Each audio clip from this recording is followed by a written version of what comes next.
lot of people are beginning to get worried about that. The problem with this gold standard rhetoric is that if you really think RCTs are automatically best, then people don't challenge the results.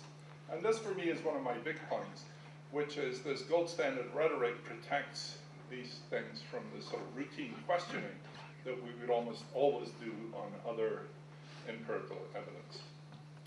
Or you might say, well, what about, okay, it turns out that Windows is indeed fake because we're frozen, which is sort of a bit of a problem. Okay. Anyone, any suggestions?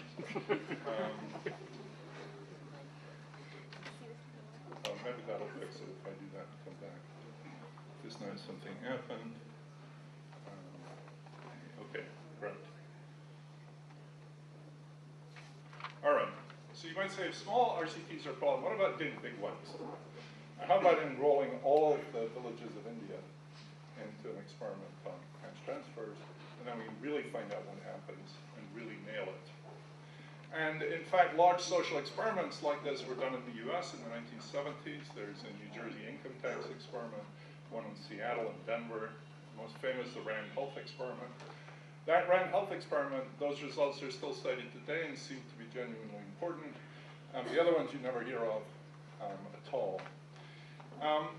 The problem that happens with this, and even the people who really think these are really good ideas will tell you this is a problem, which is if the government or a sponsor or a foundation puts up many millions of dollars to do one of these experiments, and you don't find anything, meaning you just get a null result, you're in deep trouble.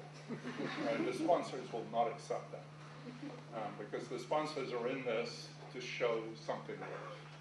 And so then what happens is they say, go away and find something. So what people do is they look through subgroups. There's two ways of doing this. You look at old people, or you look at men over the age of 50, or you look at women under the age of 15, and you look at all sorts of different groups, and they say, well, you worked for them, right? And so we've got a group, and so the policy can be applied to that group. The trouble is, you can always get there, and you can data mine until you find something, and people do. The other way you can do it is by looking for other outcomes. Originally, you were looking at people's health, maybe. So now you can look at their happiness, or you can look at their income, or you can look at whether they got divorced, or you can look at all sorts of other things. And eventually you'll find something there, too. There's a famous experiment running in the US now, an anti-poverty experiment called Moving to Opportunity. And I haven't done an exhaustive count, but there's one paper that looks at 2,000 different outcomes.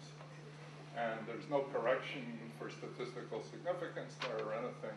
And of course, they find lots that are really significant, and it's becoming a big deal. So what's happening really here is that this data mining turns large experiments into small experiments. And so we're really back to where we were before. And of course, it turns out they're not decisive either. Last problem I have with this, which is many policies take time to work out. And this is often really neglected. Lots of things, policies work as intended in the short run, and they fail later. Or they may not work in the short run, and they do work later.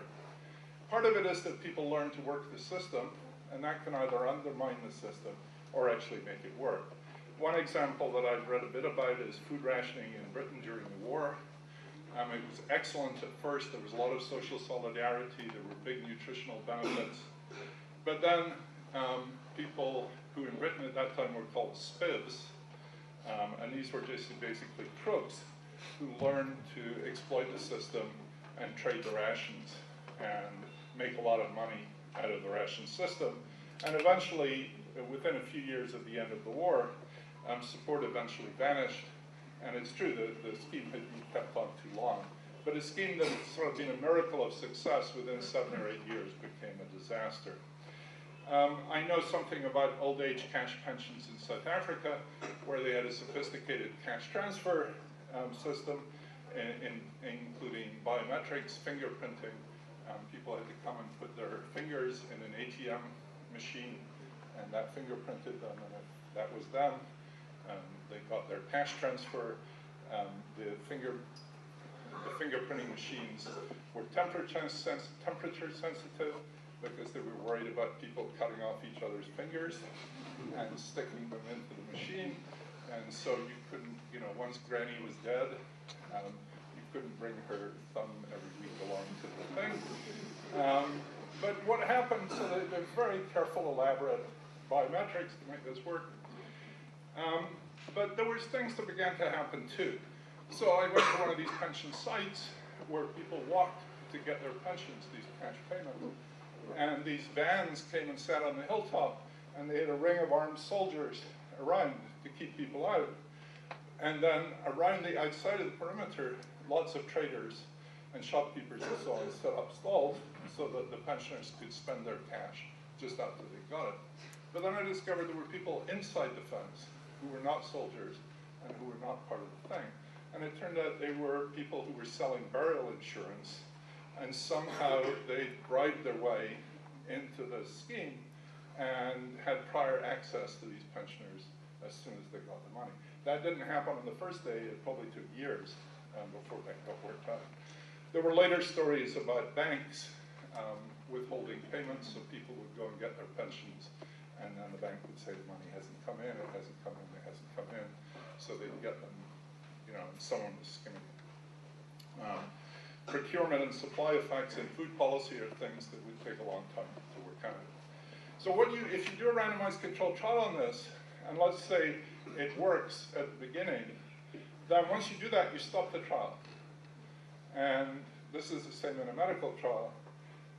You have to stop the trial because you have to extend the benefits to other people. If it's not working, you have to stop the trial because you're hurting people. And you never find out what's going to happen down the pipe. And it's unethical to try. And this, again, in medical trials has been a real problem. So if you think there's time issues in these things, a randomized controlled trial really can't give you the right answer. So the last part of my talk is about taking evidence to policy. So let's say all the problems I've been talking about have gone away. We've done a perfect evaluation. We have the result that on average, cash transfers make people happier than PDS. On average, dams increase poverty. On average, reducing open defecation improves child health and reduces mortality. Suppose they were all done perfectly. So the question is, what use can we make of these results? Remember, these are perfectly done now. There's no statistical problems. They're totally credible. They're large. All that's going on. So, should the Planning Commission ban new dams? Should the Ministry of Rural Development encourage better sanitation? Should we replace PDS by conditional cash transfers? Now, there's an immediate problem here, which is that dams don't work on average. Doesn't tell us anything about any individual dam. But if the ministry has to approve a dam, it's a dam, not the average dam. Now, if the study that shows on average dams cause poverty, we'll certainly enter into the discussion, but it's not a decisive consideration. Because once again, you're dealing with a specific thing. And even if that was in the study only tells you an average. The average is good to know, but it's not decisive. Think about a village or any local authority that wants to decide, given an RCT, about cash transfers versus the PDS. Again, the average is useful, but not decisive. Because in that village, you can imagine the village elders sitting around talking about this, and they said, will it have the average effect for us? Well, we're not the average village. Again, we need to know why it works, not whether it works. What happens if a neighboring village tried it and they're happy with the outcome? Now, perhaps that's just an anecdote. Usually that evidence is dismissed. It's sort of like, your mother says your uncle was very happy with his new TV, therefore they're good TVs. This is just one village. But, maybe the village next door is closer to your village in lots of ways than the average village. And for your village, the average outcome is just an anecdote too. Perhaps the village elders should go to the village next door and find out why it worked there, what was going on. And then they might be able to find out. They'll see immediately, this won't work for us. It works in that village because that village is peculiar in some way. So you can actually, if you observe the mechanism then you can make policy. But you need to understand what's going on. So to me, finding out what works is not a randomized controlled trial. It's much more a process of trial and error. Trial and error is not the same as randomized controlled trial. It's what historians of the Industrial Revolution call endless tinkering. How to invent a steam engine or a toaster. If you think of the hip replacement, which I have here, those were developed by trial and error. People kept trying them out until they perfected it. And it was a huge amount